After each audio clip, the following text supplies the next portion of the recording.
Lakad, napagod, nandito kami ngayon sa ilalim ng puno.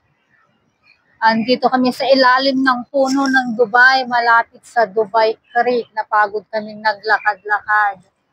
Medyo mainit-init pa pero malamig ang simoy ng hangin. Wala pang masyadong naglalakad-lakad.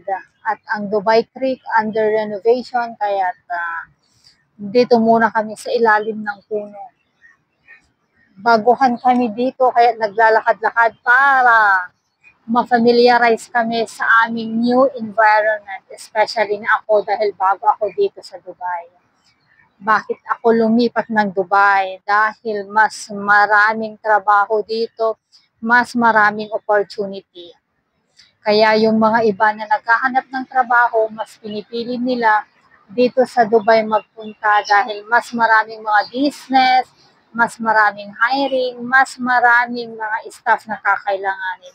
Hindi katulad sa ibang Emirates na hindi masyado ang movement ng mga staff. Dito, panay ang movement ng mga tao. Merong mga na-interview nga, 6 months lang sila, 7 months sa kanilang trabaho dito sa Dubai. Naghahanap na naman sila. Meron silang ni-interview sa aming office na 8 months lang siya. Naghahanap na naman siya ng ibang trabaho as an office manager. Dahil kapag papalit-palit ka, mas maganda dahil mas tataas ang iyong sahod at experience. Hindi lang yung dahil sa comfort zone, dahil sa comfort zone issue, ay mananatili ka sa isang kumpanya. Ako, matanda na ako. Matanda na ako, pero hindi pa ganun katanda. Kaya't ako'y naghahanap-hanap ng ibang trabaho para tumaas ang ating kita at hindi tayo masyadong magtagal dito. Kaya pagkatapos ng kontrata, lipat again para tumaas-taas. Huwag na hindi ko na iniisip ang ating end of service na tumataas. Ang iniisip ko na ngayon ay kung magkano ang itinataas ng sahod ko buwan-buwan. Hindi ko na ina-aspire yung laki ng end of service ko na matatanggap at the end of contract. Alam nyo ba guys na ang napasukan kong company ngayon ay a developer company. Sila yung mga nagde-develop ng mga real estate dito, nagpapatayo ng mga buildings, ng mga apartments, at ang pagpapaupa nila, ipinapa-manage nila sa mga real estate agency, mga brokers. So, ang ginagawa ko lang is binabayaran ko ang mga brokers, mga agents sa kanilang mga commission.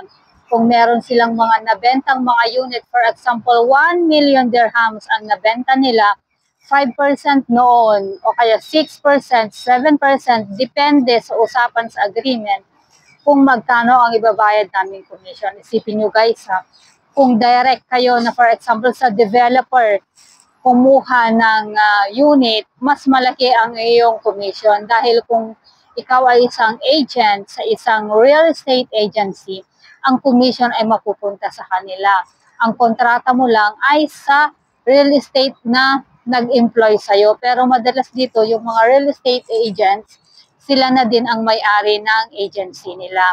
Kaya malaki din ang nakukuha nila. Meron din silang mga cash bonus. For example, ilang units ang mga na-sale nila na mga units, nagkakaroon din sila ng mga cash bonus out of those sales. Kaya malaki ang pera nila. Malaki din ang binabayaran kong mga commission. Kaya chinecheck ko agad. Chinecheck ko ng maayos ang mga binabayaran ko. Kasi baka wrong calculation ang agent at sinabi niya doon na 7%. Pero ang kontrata pala ay 5% lang. O, di malaki-laki yun kung kakalta sa akin. O, kaya tinitignan ko ang agreement kung ano ang usapan. Kaya mas maganda na yung mga iba na ang linya ay sa sales, mas magandang ang ibenta ay mga real estate. Mas malaki ang sahod, mas malaki ang commission. Commission pa lang, ay naku, ang laki-laki na ng commission mo. May nagpo-commission ng 100. At ang pinakamababa kong na-compute na commission ay 35,000 dirhams yun. Yun ang pinakamababang binayaran ko na commission. Kaya sa mga ang linya ay sales, itry ninyong mag-sale sa mga real estate.